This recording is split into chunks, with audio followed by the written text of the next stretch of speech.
તો સ્વાગત છે તમારું રાજકોટના સાદમાં. આજે આપણે એક એવા વિષય પર વાત કરવા જઈ રહ્યા છે જે દરેક વ્યક્તિના જીવન સાથે જોડાયેલું છે અને દરેક લોકોના મનમાં એક પ્રશ્ન પણ છે કે શું જ્યોતિષ શાસ્ત્ર આપણા જીવનને અસર કરે છે? શું ગ્રહો આપણા ભાગ્યને અસર કરે છે? શું ગ્રહો આપણા ભાગ્યને બદલાવી શકે? રાહુ જો કોઈના 10મા ભાવમાં હોય તો એક કિંગને રેપ્રેઝન્ટ કરે છે, એ લક્ઝરી લાઈફ આપે છે. શું યોગ્ય માર્ગદર્શન મળે તો આપણે જીવનની મુશ્કેલીઓનો ઉકેલ લાવી શકાય છે કે નહીં? તો આ બધા પ્રશ્નોનો સાચો જવાબ આપવા માટે આજે આપણી સાથે એક એવા વ્યક્તિ જોડાયેલા છે. પણ એક રંજ એ વાતનો છે કે હિન્દુનો દીકરો થઈ સનાતન ધર્મનું પાલન કરતો, સામાન્ય તમે એને 5 ગીતાજીના શ્લોક બોલવાનું કહો ને તોય નથી બોલી શકતો. જે વર્ષોથી દરેક વ્યક્તિને એસ્ટ્રોલોજી અને વૈદિક વિધિ દ્વારા સંપૂર્ણ માર્ગદર્શન આપી રહ્યા છે. મહાપુરુષોના મત અનુસારે અને શાસ્ત્રોના મત અનુસારે કોઈ પણ જપ કે કોઈ પણ એક નામ તમે જપ કરો અને જ્યાં સુધી એ જપ ત્યાંને પાર ન કરે ને ત્યાં સુધી એ કોઈ પણ ફળદાયી રહેતું નથી. જે હજારો લોકોના જીવનમાં બદલાવ લઈ આવ્યા છે. તો રાજકોટના જાણીતા એસ્ટ્રોલોજર અને સ્પિરિચ્યુઅલ ગાઈડ, પ્લીઝ વેલકમ પાર્થભાઈ આચાર્યજી. તો પાર્થભાઈ, તમારો ખૂબ ખૂબ સ્વાગત છે અમારા પોડકાસ્ટમાં. ધન્યવાદ પ્રભુ. તો આચાર્યજી, આપણે વાત કરીએ કે કોઈ વ્યક્તિના જીવનમાં શનિ દોષ હોય કે 7.5 ચાલતી હોય તો એ વ્યક્તિને એના દોષથી બચવા માટે શું કરવું જોઈએ? જી ભાઈ, સૌપ્રથમ તો આપણે પહેલા શનિ મહારાજને સમજીએ. જન્માક્ષરની અંદર 9 ગ્રહોની સ્થિતિ બિરાજમાન હોય. હવે શનિ મહારાજ એક એવા દેવ છે કે એક એવો ગ્રહ છે કે જે પોતે કરેલા આપણે મનુષ્યએ જે જીવનમાં કર્મ કર્યા હોય એ પ્રમાણે જ ફળ આપે છે.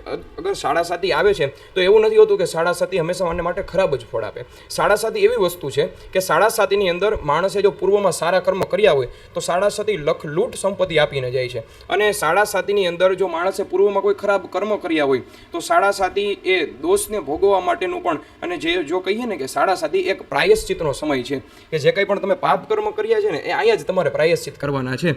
અને એવા પાપ કર્મો જો તમે કર્યા હોય તો 7.5 એક જીવતું નર્ક સમાન પણ હોઈ શકે છે.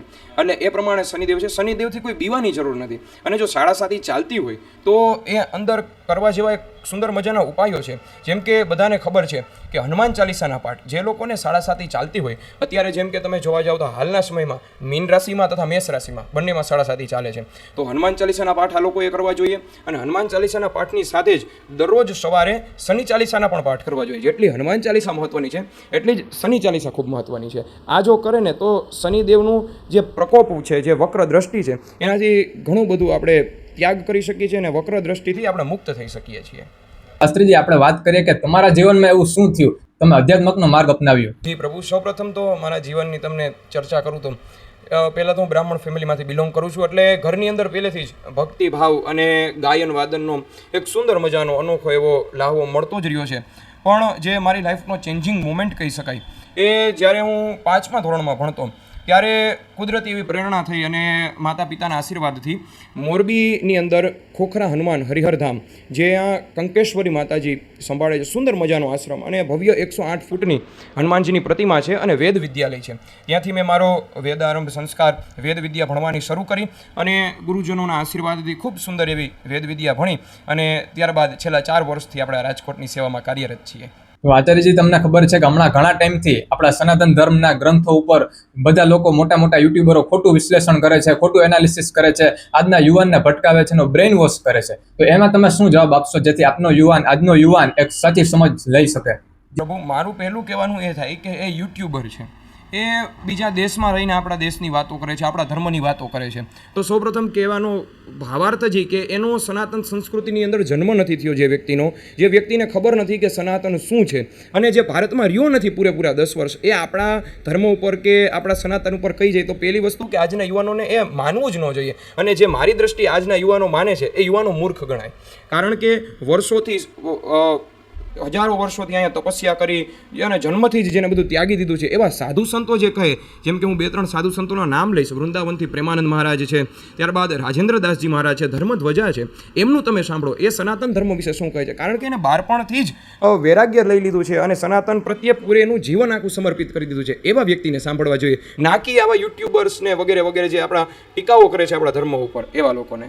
તો આચાર્યજી, આપણે એ પૂછ્યું છે કે આજનો યુવાન મોડર્ન સાયન્સ તરફ જાય છે, મોડર્ન કલ્ચર બધું અપનાવે છે, તો આપણે એને એ જણાવવું છે કે આ વૈદિક વિધિ કરવાથી એના લાઈફમાં શું બદલાવ થાય છે? જી પ્રભુ, તમે એક સરસ પ્રશ્ન પૂછ્યો. આવા પ્રશ્નો ઘણા આજની જેન ઝી જનરેશન જે છે એ બધા અમને પૂછતા હોય છે કે ભગવાનનો યજ્ઞ કરીએ, ભગવાનની પૂજા કરીએ તો લાભ શું થવાનો? આપણે એક સામાન્ય ઉદાહરણ આપું હું તમને કે ભગવાનને કોઈ પણ વસ્તુની જરૂર નથી. કદાચ આપણે પૂજા ન કરીએ, પાઠ ન કરીએ તો ભગવાન એમ નહીં કહે કે તમે મારી પૂજા પાઠ કરો. આપણને કંઈક જોતું છે, આપણે જરૂર છે માટે ભગવાનની પૂજા પાઠ કરીએ છીએ. અને જો આપણે એમ જોવા જઈએ કે એનાથી મળવાનું શું છે આપણે, તો ઋષિમુનિઓએ આર્ષ પરંપરાથી જે યજ્ઞ દર્શાવ્યા છે કે પેલા પર્જન્ય યજ્ઞ થતા, ઇન્દ્રના યજ્ઞ થતા, કે વરસાદ ન આવે તો એનો પણ યજ્ઞ કરવા માંડે. યજ્ઞ થાય અને બીજા દિવસે જ વરસાદ થઈ જતો. અને અત્યારની જનરેશનમાં જો જન્માક્ષરને રિલેટેડ જો કોઈ પણ યજ્ઞ આવે તો આજના છોકરાઓને અમે કહીએ કે યજ્ઞ કરવો પડે તો એ માનતા જ નથી કે શું કરવાને આવું કરવું જોઈએ ને કરવાથી શું થાય વગેરે વગેરે.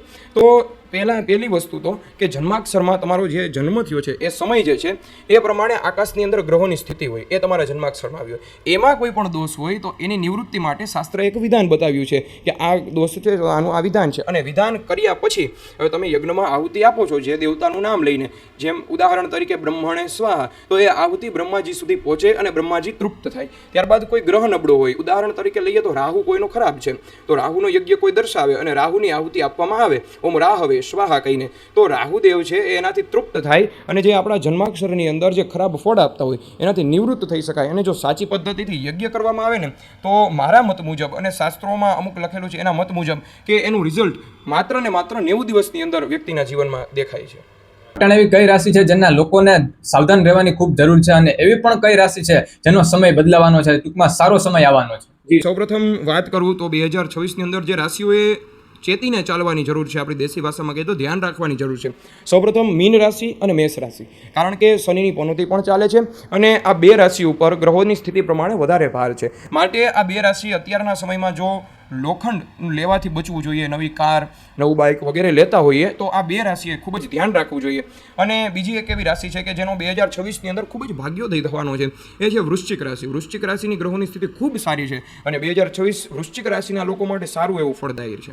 તો આચાર્યજી, ઘણા લોકો પાસેથી મેં એવું સાંભળ્યું છે કે રાહુ 10મે તો દુનિયા 10મે, એનો મતલબ શું થાય? આજના નોર્મલ પીપલને તમે શું કહેવા માંગશો? જી પ્રભુ, રાહુ એવો ગ્રહ છે કે એ સારું પણ કાર્ય તમારા દ્વારા કરાવી શકે છે અને ખરાબ કાર્ય પણ કરાવી શકે છે.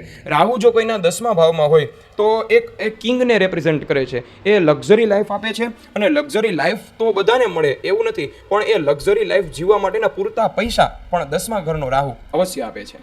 આજના યુવાનને સનાતન ધર્મ પાસેથી શું શીખવા જેવું છે, કે એવું શું એના લાઈફમાં ઉતારે કે એની સંસ્કૃતિને જાળવી રાખે અને એનાથી એનો ભાગ્યોદય થાય? જી ભાઈ, સનાતન ધર્મમાં જાણવા જેવું અને જીવનની અંદર ઉતારવા જેવું, હું તો 3 શબ્દમાં એને વિભાજન કરી શકું કે સનાતન ધર્મમાં જાણવા જેવું છે, માણવા જેવું છે અને ઉતારવા જેવું છે. સૌપ્રથમ સનાતન ધર્મની અંદર જો તમારે કંઈ પણ વસ્તુ જાણવી હોય તો એ જણાય કે શાસ્ત્રો, એક સામાન્ય તમે ભગવદ્ ગીતા લઈ લ્યો, મને એક તમે ગૌરવય કહી શકો અને દુઃખ કહી શકો એ ભાવનું છે કે કોઈ પણ અન્ય ધર્મ, આપણે કોઈ ધર્મનું નામ નથી લેતા, પણ અન્ય ધર્મનો કોઈ પણ નાનો એવો બાળક એને તમે તેના ધર્મ પુસ્તકનું પૂછો ને તો ધર્મ પુસ્તકના ઓછામાં ઓછા 5 લોકોએ બોલીને તમને સંભળાવે, ગમે તે જગ્યાએ કદાચ તમે ઊભો રાખી દો.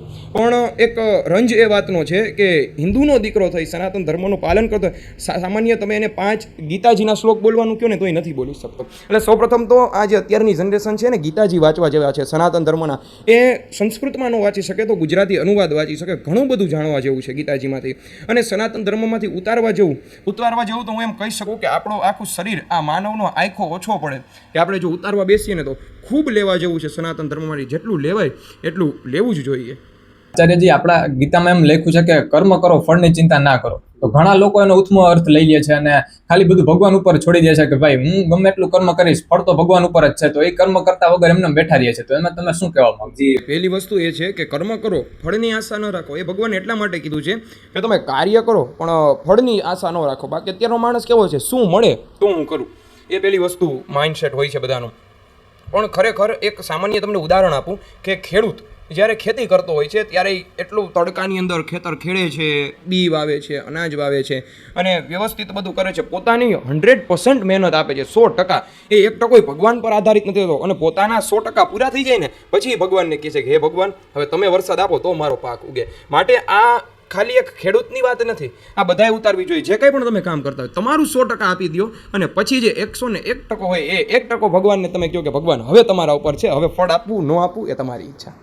તો આચાર્યજી, મારો એક એ પણ ક્વેશ્ચન છે કે પ્રેમાનંદ બાબા અને ઘણા આપણે આજના નામ જપનું મહત્વ સમજાવ્યું છે અને ઘણા આજના યુથ નામ જપ કરે પણ છે, પણ એઝ અ રિઝલ્ટ મળતું નથી 10-15 દિવસમાં, તો એ લોકો સ્કીપ કરી દે છે. તો શું આ યોગ્ય છે કે નથી? પહેલી વસ્તુ તો એ કે નામ જપ છે ને એ કોઈ પણ નામ જપ, કોઈ પણ દેવી દેવતાઓના નામ જપ કરો, મહાપુરુષોના મત અનુસારે અને શાસ્ત્રોના મત અનુસારે કોઈ પણ જપ કે કોઈ પણ એક નામ તમે જપ કરો અને જ્યાં સુધી એ જપ 1.25 લાખ સંખ્યાને પાર ન કરે ને ત્યાં સુધી એ કોઈ પણ ફળદાયી રહેતું નથી. આજની જનરેશન તમે કીધું એ રીતે ઘણા પ્રશ્નો મને પણ આવા આવે છે.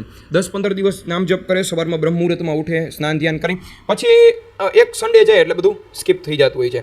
પણ ખરેખર એક એની કન્ટિન્યુટી રહેવી જોઈએ અને જેટલું બને એટલું 1.25 લાખની સંખ્યા પહોંચે અને પછી એ વ્યક્તિ આપને આવીને કહે કે ના આ મને રિઝલ્ટ ન મળ્યું, તો એને ભગવાન રિઝલ્ટ દેવા માટે તત્પર છે. કારણ કે 1.25 લાખનો એ આંકડો એવો છે નામ જપનો કે એક વખત તમે ક્રોસ કરી જાઓ તો પછી નામ જપ છે ને ઓટોમેટિક તમારા મગજની અંદર, તમારા જીવવાની અંદર ચાલુ થઈ જાય. 1.25 લાખ જપ તમે કરી લીધા પછી તમે કોઈ પણ જગ્યાએ એમને શાંતિથી બેઠા હોય ને તો એ મનની અંદર તમારે નામ જપ રાધા રાધા રાધા વગેરે વગેરે ઈષ્ટદેવના જપ ચાલુ રહેતા હોય છે.